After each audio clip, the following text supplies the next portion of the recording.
প্রতিষ্ঠান আছে, বিভিন্ন শিক্ষার কোর্স আছে, বিভিন্ন রকমের শিক্ষক আছে, কিন্তু সারা দুনিয়ার সবচেয়ে দামি শিক্ষা প্রতিষ্ঠান হলো মাদ্রাসাগুলি।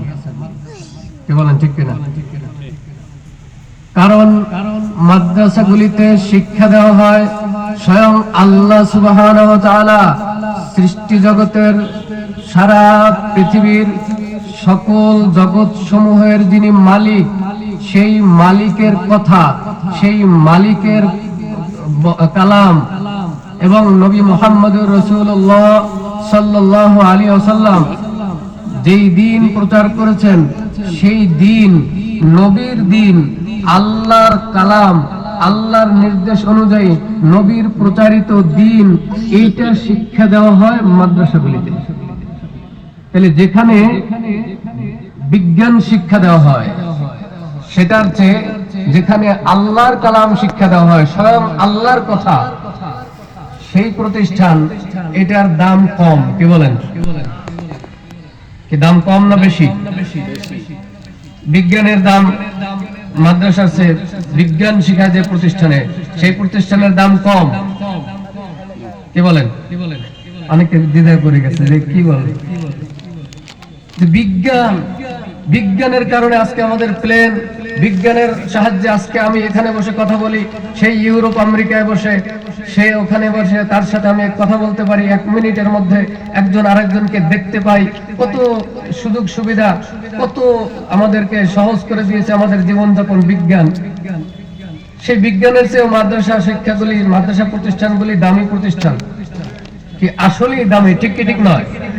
কারণ ওই বিজ্ঞান ওখানে শিখায় মানুষ রচিত, মানুষের জ্ঞান প্রসূত কিছু কলাকৌশল, কিছু থিওরি, কিছু কথাবার্তা, মানুষের তৈরিকৃত সিলেবাস, এইগুলি শিখায় বিভিন্ন শিক্ষা প্রতিষ্ঠানে। আর মাদ্রাসাগুলিতে স্বয়ং আল্লাহর কথা, কালাম, এইটা শিখায় মাদ্রাসায়। তাইলে যত প্রতিষ্ঠান হোক, সেটা স্কুল হোক, তার চেয়ে মাদ্রাসা দামি না কম দামি? বেশি দামি না কম দামি? তার মানে স্কুলের চেয়ে মাদ্রাসা দামি, কলেজের চেয়ে মাদ্রাসা, ভার্সিটির চেয়ে মাদ্রাসা। তবে ঢাকা বিশ্ববিদ্যালয়ের চেয়ে তো দাম কম মাদ্রাসা। কে বলেন? অক্সফোর্ড বিশ্ববিদ্যালয়, কি বলেন, দাম কম না বেশি?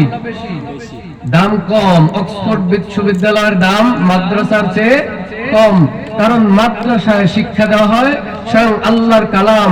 আর যারা আল্লাহর কালাম শিখে, তাদেরকে নবী মুহাম্মদুর রাসূলুল্লাহ সাল্লাল্লাহু আলাইহি ওয়াসাল্লাম বলেছেন, তারা হলো আল্লাহর পরিবার পরিজন। বলেন সুবহানাল্লাহ, সুবহানাল্লাহ।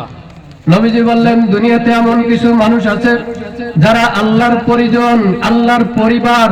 আল্লাহর তো কোনো আসলে পরিবার নেই। আল্লাহ আমরা জানি লাম ইয়ালিদ ওয়া লাম ইউলাদ, তিনি কাউকে জন্ম দেননি, কারোর থেকে জন্মগ্রহণ করেননি, তার পিতামাতাও নেই, সন্তানাদি নেই, আত্মীয় স্বজন নেই, কোনো কিছুই নেই, তিনি একক, অদ্বিতীয়। ঠিক ঠিক নয়? তাহলে আল্লাহর আবার পরিবার কিভাবে? তো আল্লাহ সুবহানাহু ওয়া তাআলা যারা তার কালাম শিখে, যারা তার কোরআন পড়ে, তাদেরকে মূলত ওই সত্যগতভাবে তারা পরিবার নয়, মূলত হাকিকি ভাবে তারা পরিবার নয়।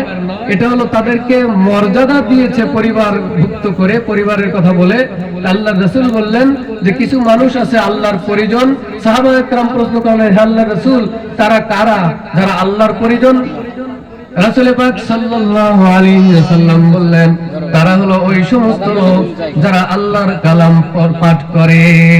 সুবহানাল্লাহ। তাহলে আপনার সন্তান আল্লাহর পরিজন, এতে মনে শান্তি, মানে এতে মন খুশি না বেজার?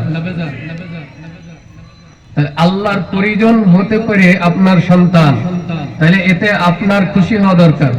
ডাক্তার হলে যতটুকু খুশি হন, ইঞ্জিনিয়ার হলে যতটুকু খুশি হন, বিজ্ঞানী হলে যতটুকু খুশি হন, তার চেয়ে আপনার সন্তান যদি আলেম হয়, কোরআনের হাফেজ হয়, তাহলে আপনার বেশি খুশি হওয়া দরকার। ঠিক কি ঠিক নয়? সমাজেরও বেশি খুশি হওয়া দরকার। ঠিক কি ঠিক নয়? কিন্তু সমাজের মানুষ কি এরকমের আসলেই কি